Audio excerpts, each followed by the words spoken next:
আমাদের আজকের ক্লাসের জন্য আমরা যে যতটুকুই পড়বো আর কি সূরা বাকারা থেকে, তার জন্য আমাদের এই 10 থেকে 12টা শব্দ অর্থ জানতে হবে। তো আপনাদের পড়াটা যেন বাড়িতে না পড়তে হয়, ক্লাসের পড়া যেন ক্লাসই হয়ে যায়, এটা কিছুটা সহজ করে দেওয়ার জন্য আমার এই একটা ছোট্ট আয়োজন, যে আমরা আগে যে আয়াতগুলো আছে এই আয়াতের ভিতরে যে শব্দগুলো মাস্ট বি আমাদের জানতে হবে, অথবা যে শব্দগুলো অনেকের জানা নেই, এই শব্দগুলো বেছে বেছে নিয়ে আসছে আলাদা করে। ঠিক আছে? তো আমরা কি করব, এই 10টা 12টা শব্দ আগে মুখস্থ করব। এরপর আমরা আমাদের স্লাইডে চলে যাব বিভিন্ন আয়াত নিয়ে আমাদের প্রশ্ন সলভ করার জন্য। ঠিক আছে? বোঝা যায় আমার কথা?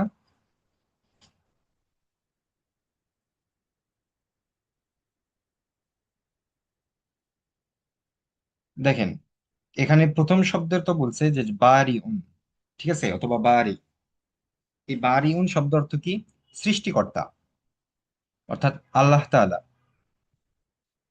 এরপরে আছে হচ্ছে কতালা। কতালা শব্দ অর্থ আমরা সবাই জানি যে কতলন বা কতালা শব্দ অর্থ হচ্ছে হত্যা করা বা হত্যা। নুমিনা অর্থ ইমান আনা। নার অর্থ দেখা। জাহরতুন বা জাহর শব্দ অর্থ প্রকাশ্য। কুন শব্দ অর্থ হওয়া।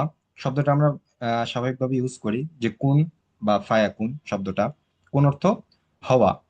মাদুদা শব্দ অর্থ হচ্ছে নির্দিষ্ট, অল্প কিছু দিন অথবা নির্দিষ্ট কিছু দিন। ঠিক আছে?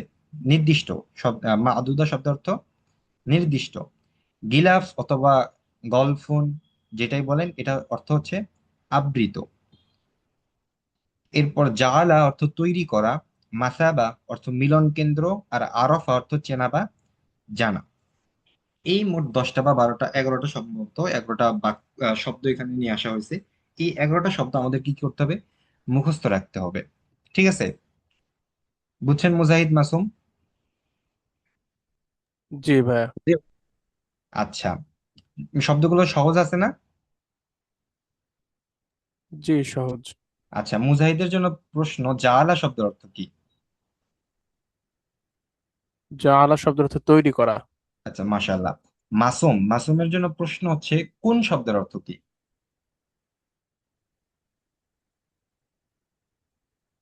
মাসুম বলেন। হাওয়া। হ্যাঁ, হওয়া, কোনো কিছু হওয়া। এরপর আহ আমিনা বলবে, শুরুতে ছিল। আচ্ছা, আমিনার জন্য হচ্ছে নার শব্দের অর্থ কি? লিখে দেন।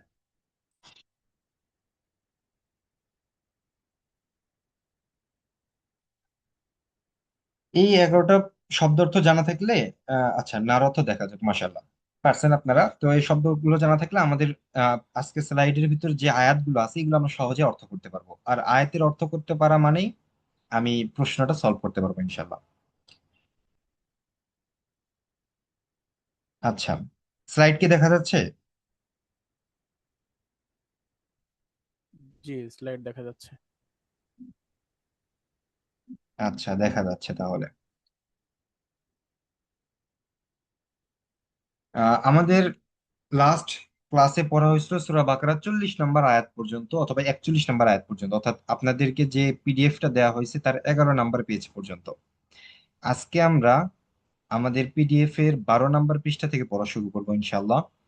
তো আমাদের এই পেজের শুরুতে যে আয়াত অংশটা আছে, এখানে বলা হয়েছে প্রশ্নে যে ওয়ারকাউ মা'আর রাকিঈন, উক্ত আয়াত কিসের গুরুত্ব বহন করে? ঠিক আছে? তো এই আয়াতের কোনো শব্দ আমরা নিয়ে আসি নাই কেন? কারণ এই আয়াতের প্রত্যেকটা শব্দ আমাদের কাছে পরিচিত, এই জন্য আমরা নিয়ে আসি নাই। ওয়ারকাউ শব্দটা আসছে রুকু থেকে। আমরা জানি রুকু, ওয়ারকাউ অর্থ কি?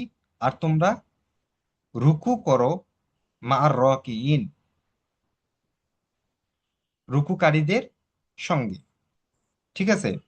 ওয়ারকাউ, আর তোমরা রুকু করো মা'আর রাকিঈন, রুকুকারীদের সঙ্গে। অর্থাৎ কিসের গুরুত্ব এখানে বুঝাইছে এই আয়াত অংশটির দ্বারা? জামাতে নামাজ আদায়ের কথা বলা হয়েছে। অর্থাৎ নামাজের একটা মূল একটা অংশ, মেইন একটা অংশ রুকু করা। এই রুকু করতে বলছে কাদের সঙ্গে? যারা রুকু করতেছে তাদের সঙ্গে, অর্থাৎ জামাতে নামাজের আদায়, এটার গুরুত্ব বহন করছে এই আয়াত অংশটি। দ্বিতীয় নং প্রশ্নে বলছে। দুঃখিত ভাইয়া, একটু ইন্টারাপ্ট করছি। এখানে আমাদের যে আয়াতের স্লাইডটা এটা আসছে না সামনে। আগের স্লাইডটাই আছে এখনো। ও আসে নাই না? জি জি। আচ্ছা আচ্ছা, আমি আবার একটু শেয়ার করছি। এতক্ষণ ধরে পড়াইতেছি, আপনি বলবেন না আগে? এবার দেখা যাচ্ছে? জি না ভাইয়া, ওইটাই, জি এখন আসছে। আচ্ছা, তো আমাদের 12 নম্বর পেজের শুরুতে প্রশ্নটা ছিল ওয়ারকাউ মা'আর রাকিন, অর্থাৎ তোমরা রুকুকারীদের সঙ্গে রুকু আদায় করো। এই আয়াতের গুরুত্ব কিসের গুরুত্ব বহন করতেছে? যে জামাতে নামাজ আদায়ের গুরুত্ব বহন করতেছে। আমরা 2 নম্বর প্রশ্ন যদি যাই, কোনো কিছু যদি বুঝতে অসুবিধা হয়, যে বুঝি নাই অথবা কম বুঝছে, আরেকবার একটু রিপিট করেন, তাহলে তখনই সঙ্গে সঙ্গে বলবেন যে ভাই বুঝি নাই, আরেকবার একটু রিপিট করেন, ঠিক আছে? 2 নং প্রশ্নে বলছে যে কোনো কিছুর মোহ অথবা লোভ, এগুলো থেকে বাঁচার উপায় কতটি? বাঁচার উপায় হচ্ছে কুরআন ও সুন্নাহ মোতাবেক দুইটি, এক হচ্ছে নামাজ এবং হচ্ছে ধৈর্য। 3 নম্বর প্রশ্নে বলছে আল্লাহ তাআলা মুসা আলাহিস সাল্লামের কাছে কতটি রাতের ওয়াদা করেছিলেন? আমরা জানি যে আল্লাহ তাআলা মুসা আলাহিস সাল্লামকে 40 রাতের ওয়াদা করেছিলেন। যে তুর পর্বতে গিয়ে আল্লাহ তাআলার কাছে মুসা আলাহিস সাল্লাম যখন সাক্ষাতে গিয়েছিলেন, তখন কি বলে নিয়ে গিয়েছিলেন? 40 রাতের ওয়াদা করেই কিন্তু নিয়ে গিয়েছিলেন। এ- এরপর বলা হয়েছে যে গোবৎসের মূর্তি কে তৈরি করেছিল? আমরা জানি সামিরি নামক একজন, সে হচ্ছে এই গোবৎস বা গরুর বাচ্চার মূর্তিটা তৈরি করেছিল। এটা নিয়ে লম্বা একটা ঘটনা আছে, কিভাবে তৈরি করলো, কই থেকে মাটি নিল, তো এগুলো আপনারা পড়ছেন আশা করি। তা আমরা শুধু এখান থেকে বেসিকটা কি জানবো, যে তৈরি করছিল সে কে? সে হচ্ছে সামিরি। এরপর বলা হচ্ছে ফাতুবু ইলা বারিকুম ফাকতুলু আনফুসাকুম। একটু যদি আমি জুম করি, দেখেন এই পুরো বাক্যের ভিতর আমরা পড়েছি কি বারিউন। বারিউন শব্দের অর্থ কি মুজাহিদ? সৃষ্টিকর্তা। হ্যাঁ, সৃষ্টিকর্তা অর্থাৎ আল্লাহ তাআলা। দেখেন বাদ বাকি সব শব্দ আপনার জানা আছে কিভাবে। ফাতুবু, তুবু শব্দটা আসছে তাওবা থেকে। তাওবা মানে আমরা জানি যে ফিরে আসা অথবা তওবা করা। ফা শব্দটা আরবিতে ইউজ হয় অতঃপর অর্থে, ঠিক না? তাহলে ফাতুবু অতঃপর জি তোমরা ফিরে আসো বা তওবা করো, ইলা অর্থ দিকে, বারিউকুম, বারিউন শব্দ অর্থ সৃষ্টিকর্তা, কুম শব্দ অর্থ তোমাদের। তাহলে তোমরা তোমাদের সৃষ্টিকর্তার দিকে ফিরে আসো। হইছে না? এরপর ফা আবার আসছে, ফা অর্থ অতঃপর। উকতুল বা কতাল, কতাল অর্থ আমরা বললাম হত্যা করা। ফাকতুলু অতঃপর তোমরা হত্যা করো। আনফুসাকুম, আনফুসাকুমটা আসছে নফস থেকে। নফস অর্থ নিজ বা নিজের প্রবৃত্তি অথবা নিজের আত্মাকেই। কুম অর্থ তোমরা। অর্থাৎ আনফুসাকুম তোমাদের নিজেদেরকে কি করো? হত্যা করো, কতাল। তাহলে পুরোটার যদি বাক্য আমরা এক জায়গায় করি তাহলে হবে ফাতুবু ইলা বারিকুম, অতঃপর তোমরা তওবা করে সৃষ্টিকর্তার নিকট ফিরে আসো। ফাকতুলু আনফুসাকুম, এবং তারপর নিজেকে হত্যা করো। তওবা করার পর নিজেকে কি করো? হত্যা করে ফেলো। উক্ত আয়াতে আনফুসাকুম দ্বারা কাদের বুঝিয়েছেন? বুঝিয়েছেন যারা গোবৎস পূজা করেছে, অর্থাৎ মুসা আলাহিস সালামের কওম। মুসা আলাহিস সালামের কওম যখন মুসা আলাহিস সালাম তুর পর্বতে গেলেন, এরপর যখন তার কওম কি করলেন? গোবৎসের পূজা শুরু করলেন। এটা আসার পর মুসা আলাহিস সালাম ফিরে আসার পর তাদের উপর যখন রাগান্বিত হলেন এবং আল্লাহ তাআলার কাছে ক্ষমা প্রার্থনা করলেন, তখন আল্লাহ তাআলা একটা ফয়সালা দিলেন কি, যে তাদেরকে বলো যে তারা যেন তওবা করে এবং নিজেদেরকে হত্যা করে। এটা হচ্ছে তাদের শাস্তি স্বরূপ, ঠিক আছে? তো এই আনফুসাকুম অর্থাৎ নিজেদেরকে হত্যা করো, এটার মার্জা কারা বা এটা দ্বারা কাদের বুঝিয়েছেন? যারা গোবৎস পূজা করে তাদেরকে বুঝিয়েছেন। আশা করি ক্লিয়ার হয়েছে। এর পরের প্রশ্ন যদি আমরা যাই, বলা হয়েছে লান নুমিনা লাকা হাত্তা নারাল্লাহা জাহরা। দেখেন এর ভিতর আমরা নুমিন শব্দ অর্থ জানি, নারা শব্দ অর্থ জানি, জাহরা শব্দ অর্থ জানি। বাদ বাকিগুলো আমাদের না জানলেও চলবে, এগুলো আমরা বের করতে পারবো কেমনে। লান অর্থ এমন একটা, আমরা জানি যে লা শব্দটা আসে কখন? না বোধক অর্থে, যে লা অর্থ না। আর লান অর্থ কখনোই না। নুনটা আসে এর তাগিদ দিয়ে, এতটা শক্তিশালী করছে যে কখনোই না। একটা হচ্ছে যে করব না, আর এটা কখনোই করব না। তো লান মিনা কখনোই ঈমান আনবো না, লাকা আপনার প্রতি, হাত্তা, হাত্তা শব্দ অর্থ আমরা জানি যতক্ষণ। হাত্তা যতক্ষণ না, নারা, নারা অর্থ দেখা অথবা দেখতেছি। কাকে দেখতেছি? আল্লাহ, আল্লাহকে, জাহরা প্রকাশ্য ভাবে। পুরোটা যদি আমরা একসঙ্গে মিলাই পড়ি তাহলে হচ্ছে লান নুমিনা লাকা, আর আমরা আপনার প্রতি ঈমান আনবো না অথবা আপনার প্রতি বিশ্বাস করব না, হাত্তা যতক্ষণ পর্যন্ত না নারাল্লাহ জাহরা, আল্লাহ তাআলাকে প্রকাশ্যে দেখতে পারতেছি। তো এই বাক্যটা কে বলেছিল? ইহুদিরা। আরেকটু ভালোভাবে বলে বনি ইসরাইলরা। আরো যদি ক্লিয়ারলি বলি, মুসা আলাহিসাল্লামের ইসলামের কওমরা। বুঝে আসছে? রেসপন্স করেন। জি জি ভাইয়া ভাইয়া, ক্লিয়ার। বুঝতে পারছি। আচ্ছা আচ্ছা, ঠিক আছে, তাহলে আমরা পরের প্রশ্নে যাই। দেখেন, আমি কিন্তু প্রথমে পুরো একটা আয়াতের ভিতর কোন কোন শব্দগুলো আপনাদেরকে আগেই মুখস্থ করে নিলে পুরো আয়াতটা আপনারা অ্যান্সার করতে পারবেন, এগুলো কিন্তু নিয়ে আসছি। ঠিক আছে? তো এইভাবে আমাদের পড়াগুলোকে আরো একটু সহজভাবে উপস্থাপন করা যায়। পরের প্রশ্ন আছে যে হাদিহিল করিয়া। করিয়া অর্থ বসতি, জনবসতি, গ্রাম, যেটা ইচ্ছা সেটা বলতে পারেন। আমরা যেটা ছোটবেলায় পড়ছি, মাদিনা আর করিয়া।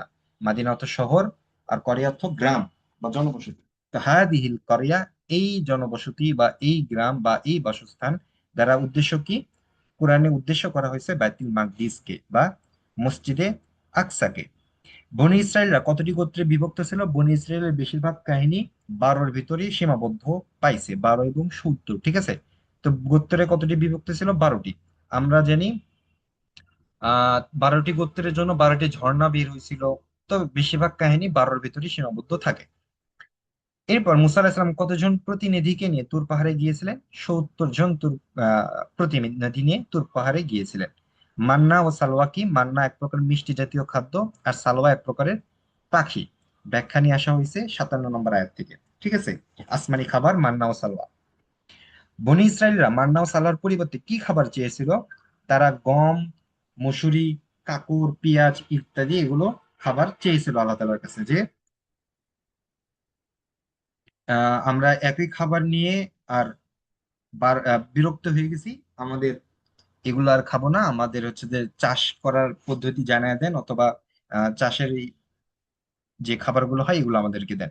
ঠিক আছে? তো মান্না সালোয়ার পরিবর্তে এই খাবারগুলো তারা চেয়েছিল।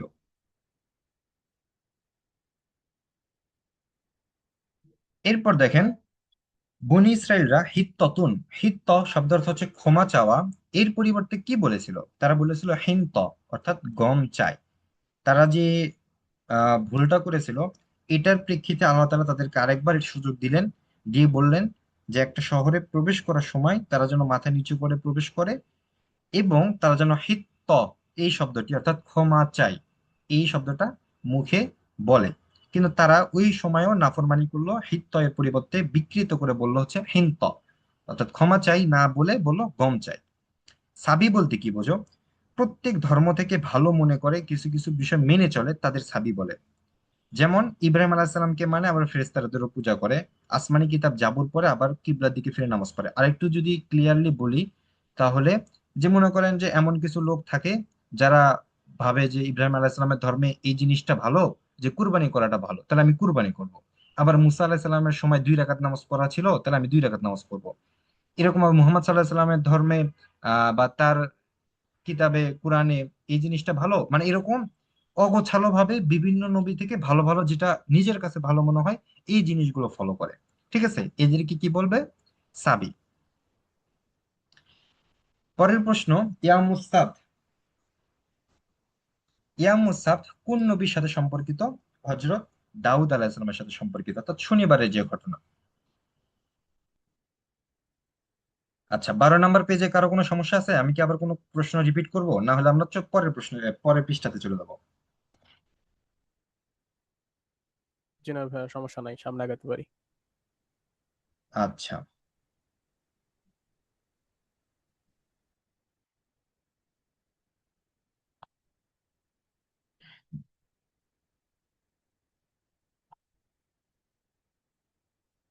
পরেরটা দেখেন। বলছে শনিবারের সীমা লঙ্ঘনকারীদের আল্লাহ তাআলা কি শাস্তি দিয়েছিলেন? তারা সকলে বানর হয়ে গিয়েছিল এবং 3 দিন পর সকলে মৃত্যুবরণ করেছিল। পরের প্রশ্ন বলছে, ক্বালা আউযু বিল্লাহি আন আকুনা মিনাল জাহিলিন। কথাটি কে বলেছিলেন? বলেছিলেন হচ্ছে মুসা আলাইহিস সালাম। কি বলেছিলেন? ক্বালা শব্দের অর্থ আমরা জানি বলছে বা বলেছে। আউযু অর্থাৎ পানাহ চাই। কার থেকে? আল্লাহ তাআলার কাছে পানাহ চাচ্ছি। কি ব্যাপারে? আন যেন, আকুনা আমি না হই, মিনাল জাহিলিন এই জাহেলদের অন্তর্ভুক্ত। ঠিক আছে? তাহলে মুসা আলাইহিস সালাম বলতেছিল আউযু বিল্লাহি, আমি আল্লাহ তাআলার কাছে পানাহ চাচ্ছি, আন আকুনা মিনাল জাহিলিন, যেন আমি এই জাহিলদের বা এই মূর্খদের অন্তর্ভুক্ত না হয়ে যাই। তো এই কথাটা বলেছিল মুসা আলাইহিস সালাম। মুসা আলাইহিস সালাম যখন তুর পর্বত থেকে ফিরে এসে আহ তার কওমকে দেখলেন যে গোবৎস পূজা করা শুরু করেছে এবং তারা যুক্তি উপস্থাপন করতেছে, এই সময় তিনি রাগান্বিত হয়ে এই কথাটা বলছিলেন যে আল্লাহ তাআলার কাছে পানাহ চাচ্ছি যেন আমি এই জাহিলদের আওতাভুক্ত বা অন্তর্ভুক্ত না হয়ে যায়। পরের প্রশ্ন দেখেন, বলছে মুসা আলাহিসাল্লাম তা এর সময় আমিল নামক ব্যক্তিকে কে হত্যা করেছিল? আমরা জানি তার ভাতিজা হত্যা করেছিল। এবং আমিল নামক ব্যক্তির হত্যাকারীকে বের করার জন্য আল্লাহ তাআলা কি আদেশ দিয়েছিলেন? বলেছিলেন এটা গরু জবাই করতে হবে। এটা নিয়ে তো বিস্তর একটা ঘটনা আছে যে কি রকম গরু জবাই করতে হবে, গরুর রং কেমন হবে, এগুলো হাবিজাবি বনি ইসরায়েলরা শুধু পেঁচাইতেছিল। তো পেঁচাইতে পেঁচাইতে লাস্টে তারা কি ধরনের গরু জবাই করেছিল? একটি মধ্যবয়স্কী গাঢ় হলুদ রঙের, যা দিয়ে কখনো জমি চাষ করা হয়নি, এমনকি নিখুঁত, যাতে কোনো দাগ নেই, অর্থাৎ শরীরে কোনো প্রকার দাগ নেই, কোনোদিন হচ্ছে যে ওকে দিয়ে জমি চাষ করাও হয় নাই, এরকম একটা মধ্যবয়স্কী গাঢ় হলুদ রঙের গরুকে জবাই করা হয়েছিল। পরের প্রশ্ন যে সামানান কলিলার অর্থ কি? এর দ্বারা কি বোঝানো হয়েছে? তো এর অর্থ হচ্ছে ক্ষণস্থায়ী মূল্য। সামানান কলিলা অর্থ ক্ষণস্থায়ী মূল্য, এর দ্বারা পার্থিব বা দুনিয়াবী সুযোগ সুবিধাকে বোঝানো হয়েছে। পরের প্রশ্ন যদি আমরা যাই, বলা হয়েছে অকালু লাং তামাসসানান নারু ইল্লা আইয়ামাম মা'দুদাহ। আমরা যদি দেখি, আমরা পড়েছিলাম মা'দুদা শব্দের অর্থ হচ্ছে নির্দিষ্ট। ঠিক আছে? এরপর আসেন অকলু। কলু মানে তো আমরা জানি যে বলা। অকলু, এবং তারা বলল লান, কখনো নয়। এর আগেও কিন্তু পড়ছি যে লান মানে কখনো নয়। কি নয়? তামাস্সানা। মাস্সা অর্থ হচ্ছে যে স্পর্শ করা। তামাস্তানা অত স্পর্শ করবে না। কি স্পর্শ করবে না? আন্নার, আগুন। তারা বলতেছিল যে আমাদেরকে কি করবে না? আগুন স্পর্শ করবে না। ইল্লা অর্থাৎ ব্যথিত। আইয়াম শব্দটা আসছে ইয়াউমুন থেকে, ইয়াউমুনের বহুবচন। তাহলে আইয়াম মানে কিছুদিন, মানে বহুবচন বুঝাইছে দিনের। মা আদুদা নির্দিষ্ট, অর্থাৎ নির্দিষ্ট কিছু দিন ব্যতীত আগুন আমাদেরকে স্পর্শ করবে না। এই কথাটির মার্জা কারা, অর্থাৎ এই কথাটি কারা বলতো, বা এই কথা দ্বারা কোন জাতিকে বোঝানো হয়েছে? অ্যান্সার কি? বনি ইসরায়েল।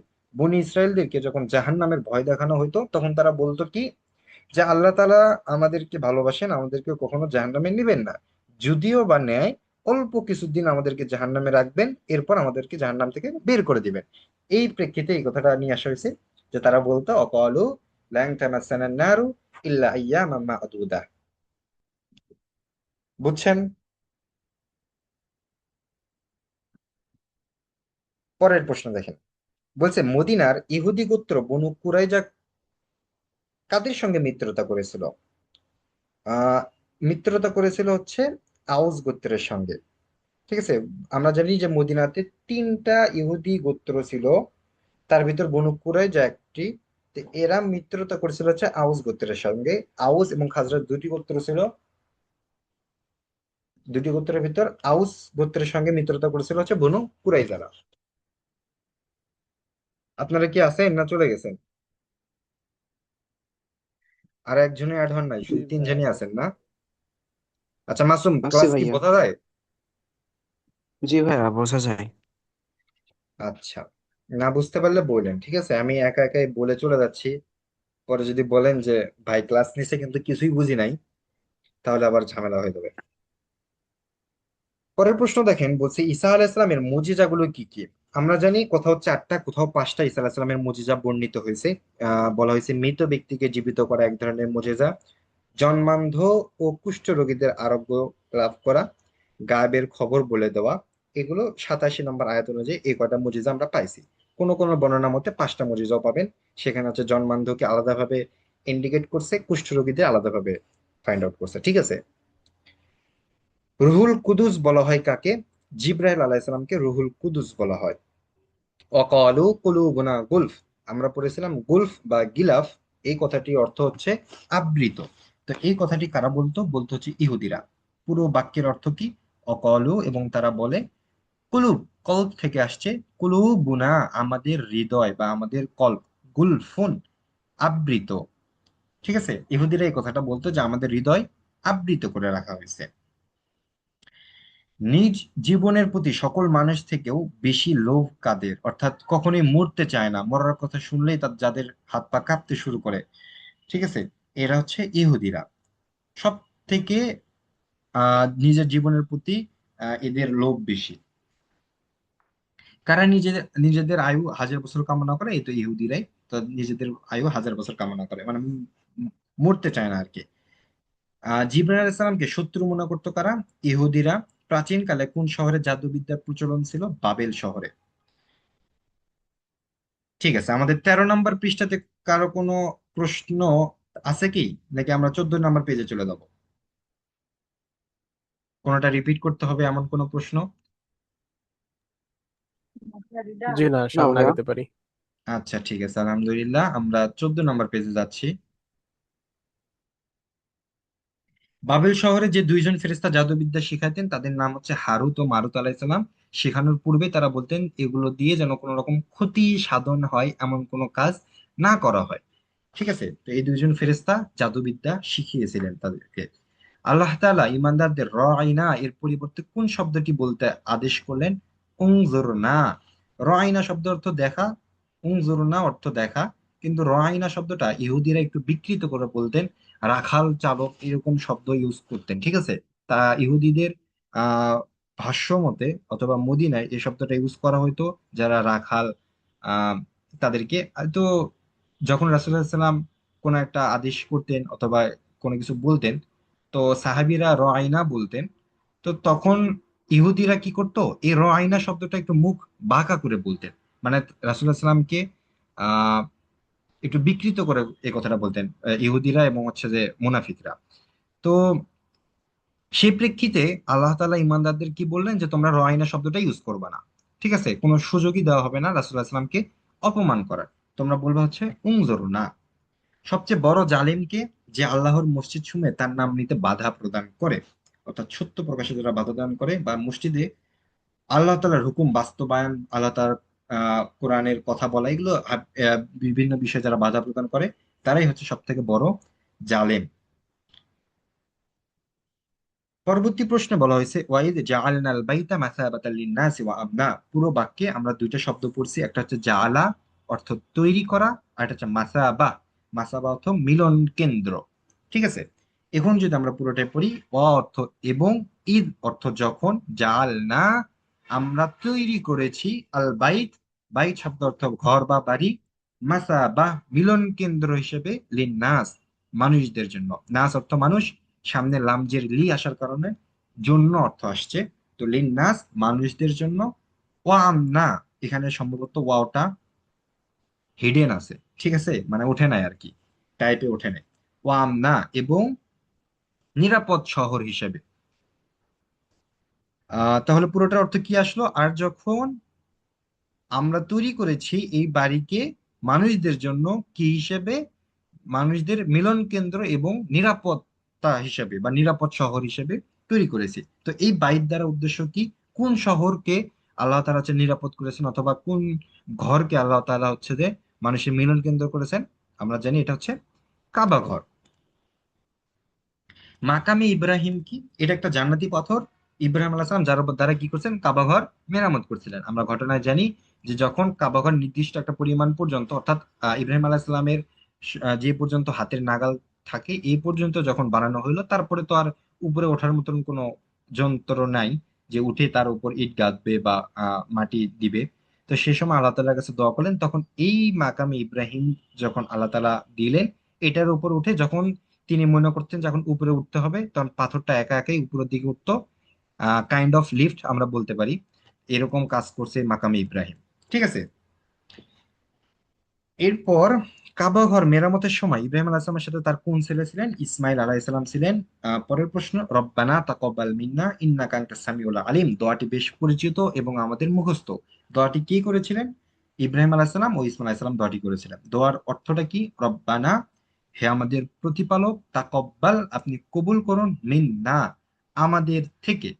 ঠিক আছে, মেইন অর্থ থেকে এটা আমরা জানি, লাস্টে নুন আসার কারণে নিজেদেরকে বোঝানো হয়েছে, মিন্না, আমাদের থেকে।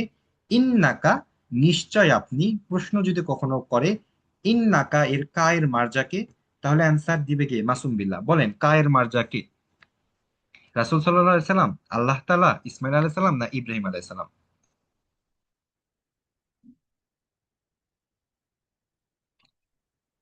30 সেকেন্ড সময়, না পারলে মুজাহিদের কাছে চলে যাবো। প্রশ্ন বুঝছেন মাসুম, মুজাহিদ? আমি বললাম ইন্নাকা এর কা এর মার্জাকে। ইন্নাকা, নিশ্চয়, কা, আপনি, এই কা এর মার্জা কে? কা দ্বারা উদ্দেশ্য কে? বলেন দেখি, তিনজনের যে কোনো একজন বলেন, অ্যান্সার দেন। আচ্ছা, আমিনা বলছেন আল্লাহ তাআলা, মাসুম বলছেন রাসূল সাল্লাল্লাহু আলাইহি সাল্লাম, মুজাহিদ একটা অ্যান্সার দেন। সম্ভবত আল্লাহ তাআলা হবে এটা। সম্ভবত না, নিশ্চয় আল্লাহ তাআলা। কি বলছে? জি। মিন্না, আমাদের পক্ষ হতে, ইন্না, নিশ্চয়, কা, আপনি। নিশ্চয় আপনি, পরের অংশটুকু শুনলেই বা দেখলে আমরা কিন্তু অ্যান্সার করতে পারবো। আংতা, আপনি বা তুমি, সামিউল আলিম, সামি অত সর্বশ্রোতা, আলিম অত মহাজ্ঞানী। নিশ্চয় আপনি সর্বশ্রোতা ও সর্বজ্ঞানী বা মহাজ্ঞানী। তো এই আপনি, কা অর্থ যে আপনি, এ কা দ্বারা বুঝাইছে কাকে? আল্লাহ তাআলাকে। যে আমরা যে দোয়া করতেছি, আপনি তো সর্বশ্রোতা এবং সর্বজ্ঞানী, তো আপনি আমাদের দোয়াটা কবুল করেন। ঠিক আছে। ঠিক আছে, আমাদের 10 মিনিট সময় আছে, আমাদের ক্লাসটা শেষের দিকে, সমস্যা নেই। পরে বলছে, মুসলিমরা বায়তুল মাকদিসের দিকে ফিরে কতদিন নামাজ আদায় করেছিলেন? আয়াত 142-এর মতে 16 কিংবা 17 মাস। ঠিক আছে। ওমা জাআলনাল কিবলাতা আল্লাতী কুনতা আলাইহা, আমরা আগেও পড়েছি, জাআলা শব্দ অর্থ তৈরি করা। আর বাদ বাকিগুলো আমরা দেখি। ওমা এবং না, মা শব্দটাও মাঝে মাঝে না এর অর্থ নিয়ে আসে। ঠিক আছে। ওমা এবং না, জাল না, আমরা তৈরি করিনি। তাহলে ওমা জাল না, আর আমরা তৈরি করিনি, কিবলাতা, এই কিবলাকে, আল্লাতি, আল্লাতি অর্থাৎ সেটি, ওইটিকে, কোনটিকে? কুনতা, যার উপর আপনি ছিলেন, আলাইহা এর পূর্বে, অর্থাৎ যার উপর আপনি ছিলেন, এটা আমরা কিবলা হিসেবে তৈরি করি নাই। তো এই আয়াতটা আসছে মূলত কোন কিবলার দ্বারা? মানে একটু যদি আমরা বাংলা বলি, বলা হয়েছে যে আল্লাহ তাআলা রাসূলুল্লাহ সাল্লাল্লাহু আলাইহি ওয়াসাল্লামকে বলতেছে যে এর আগে যে দিক ফিরে আপনি নামাজ পড়তেছিলেন, অথবা যে কিবলার দিকে ফিরে আপনি কি করছিলেন, নামাজ পড়ছিলেন, বা যে দিকে ফিরে আপনি ছিলেন, ওটাকে আমরা মূল কেবলা হিসেবে তৈরি করি নাই। মূল কেবলা হিসেবে তো ইব্রাহিমের কেবলা ছিলই, ওটা আমরা ছিল, কিন্তু পরীক্ষা করার জন্য বাইতুল মাকদিসকে কিছু দিনের জন্য কেবলা হিসেবে রেখেছিলাম। ঠিক আছে, এই আয়াতের সারমর্ম হচ্ছে এটাই। ওমা জাআলনা, আর আমরা তৈরি করি নাই, আল কিবলাল, আল কিবলাতাল্লাতি, সেই কেবলাকে, কুনতা আলাইহা, যার উপর আপনি ছিলেন, এটাকে কেবলা হিসেবে তৈরি করিই নাই। মূলত ওখানে নামাজ পড়া হয়েছে 16-17 মাস, শুধুমাত্র পরীক্ষা করার জন্য যে কে আসলে আপনার সঙ্গে থাকে এবং কে আপনার থেকে বিচ্ছিন্ন হয়ে যায়। আল্লাহ তাআলা মুসলিমদের জন্য কিবলা হিসেবে বাইতুল মুকাদ্দাস কেন নির্ধারণ করেছিলেন? হ্যাঁ, অ্যান্সারটা চলে আসছে, যে পরীক্ষা করার জন্য যে কে রাসূল সাল্লাল্লাহু আলাইহি ওয়াসাল্লামের অনুসরণ করে। নিশ্চয় আমি আপনার মুখ বারবার আকাশের দিকে উঠতে দেখেছি, দেখছি। আয়াতের তাৎপর্য কি? আয়াতটা আমি বাংলায় দিয়েছি, আপনারা আরবিটা একটু দেখে নেবেন। ঠিক আছে, হইতে পারে যে এটার আরবি দিয়ে দিল, দিয়ে বললো যে আয়াতের তাৎপর্য কি, আয়াতের গুরুত্ব কি, আয়াত দ্বারা কি বোঝানো হয়েছে। তো আয়াতের তাৎপর্য হচ্ছে কেবলার পরিবর্তন। মানে আল্লাহ তাআলা রাসূল সাল্লাল্লাহু আলাইহি ওয়াসাল্লাম বায়তুল মাকদিসের দিকে নামাজ পড়তেছিলেন ঠিকই, কিন্তু তিনি চাচ্ছিলেন তার ইব্রাহিম আলাইহিস সালাম যে কেবলার দিকে ফিরে নামাজ আদায় করছিলেন, ওই কেবলার দিকে ফিরে যেন মুসলিমরাও নামাজ আদায় করে, এই জন্য বারবার তিনি আকাশের পানে তাকাইতেছিলেন। তো আয়াতে এই কথাটা আল্লাহ তাআলা রাসূল সাল্লাল্লাহু আলাইহি ওয়াসাল্লামকে বলতেছিলেন, যে আপনি যে আমার আসমানের দিকে বারবার তাকাচ্ছিলেন, কি উদ্দেশ্য নিয়ে তাকাচ্ছিলেন, কি ইচ্ছা নিয়ে তাকাচ্ছিলেন, এটা তো আমার জানা আছে। তো এটা আমি দেখেছি। তারপরে প্রেক্ষিতেই পরবর্তীতে কি কেবলা কিন্তু পরিবর্তন করা হয়েছে। কোন আয়াত দ্বারা কেবলা পরিবর্তন হয়? 144 নম্বর আয়াত দ্বারা কেবলা পরিবর্তন হয়। আয়াতটা কি আমরা একটু দেখবো। ঠিক আছে। পরের প্রশ্ন, ইয়ারিফুনাহু কামা ইয়ারিফুনা আবনাআহুম। এই বাক্যের ভিতর আরাফা শব্দটা আমাদের জানা আছে, যে আরিফা বা আরাফা শব্দটার অর্থ জানা বা চেনা। তো ইয়ারিফুনাহু, আর তারা আপনাকে চেনে, এই হু এর মার্জা কি? ঠিক আছে। কামা, যেমনই ভাবে, ইয়ারিফুনা, তারা চেনে বা জানে, আবনাআহুম, ইবনুন অর্থ সন্তান, আবনা বহুবচন, হুম তাদের সন্তানদেরকে, হুম তো তাদের। তাহলে পুরোটা অর্থ কি হবে? আরিফুনাহু তারা আপনাকে ঠিক সেভাবেই চেনে, কামা আরিফুনা যেমনই ভাবে তারা চেনে নিজেদের সন্তানদেরকে। ঠিক আছে। তো এই হু এর মার্জা হচ্ছে রাসূল সাল্লাল্লাহু আলাইহি সাল্লাম। আল্লাহ তাআলা কাফেরদেরকে উদ্দেশ্য করে রাসূল সাল্লাল্লাহু আলাইহি সাল্লামকে বলতেছে যে কাফেররা যে যদি বলে যে আপনাকে আমি চিনি না, এটা ভুল।